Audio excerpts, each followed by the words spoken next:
कधीच नाही चुकणार तुमचे फेवरेट टीव्ही शोज झी5 सोबत, तेही एकदम फ्री। ते आपल्या कॉलेजच्या इव्हेंटच्या दिवशी जे चीफ गेस्ट आले होते बघ, जयंत कानेटकर, मी तुला सांगितलं होतं ना, त्यांनी घरी येऊन मला लग्नाची मागणी घातलीये। माझ्या घरच्यांना ते पसंत पडलेत आणि घरचे आता फक्त माझ्या डिसिजनची वाट बघतायत। मी काय करू मला काहीच कळत नाहीये। मला असं वाटलं तुझ्याशी बोलून जरा बरं वाटेल मला, म्हणून मी तुला इथे भेटायला बोलावलं। विश्वा सांग ना मला, काय करू मी?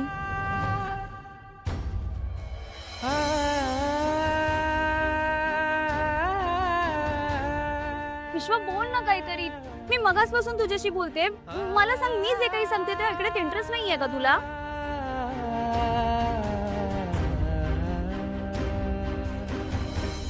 विश्वा, अरे यार, या पावसानं पण आताच यायचं होतं।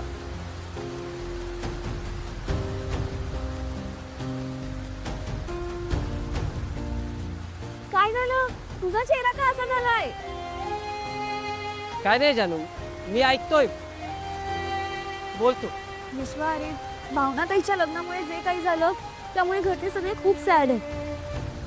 मला असं वाटतं कदाचित माझ्या लग्नामुळे ते पूर्वीसारखे परत आनंदी होती। आणि ते जे जयंत आहेत ना, ते खूप चांगले आहेत म्हणे।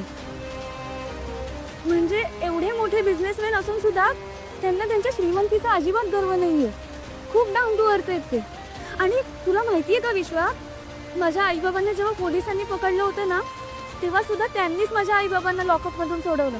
बरं, एवढंच नाही तर तो फायनान्सर आमची जमीन स्वतःच्या नावावर करणार होता, तेव्हा सुद्धा त्यांनीच आम्हाला मदत केली।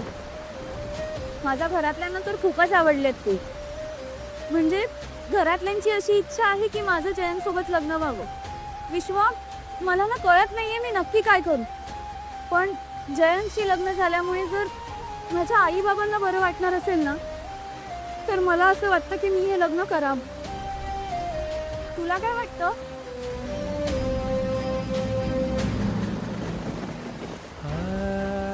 एकदम परफेक्ट डिसिजन घेतलायस तुझ्या। हा, म्हणजे घरच्यांना ते आवडले असतील तर चांगलेच असतील ते। कर तू काका काकूंच्या आनंदासाठी लग्न कर, आणि आय एम शुअर खूप हॅपी राहशील त्यांच्यासोबत। छान सेटल होशील, सगळं छान होईल। विश्वा, खरंच एकदम खरं? Thank you thank you thank you thank you so much विश्वा। म्हणून तू माझा बेस्ट फ्रेंड आहेस। म्हणजे तुझ्याशी बोलल्यानंतर माझे सगळे प्रॉब्लेम सॉल्व्ह होतात। बरं चल आता आपण निघूयात, खूप पाऊस पडतोय, अख्खे भिजलोय आपण, चल। विश्वा, झी5 ॲप डाउनलोड करा आणि पहा सर्व एपिसोड्स एकदम फ्री।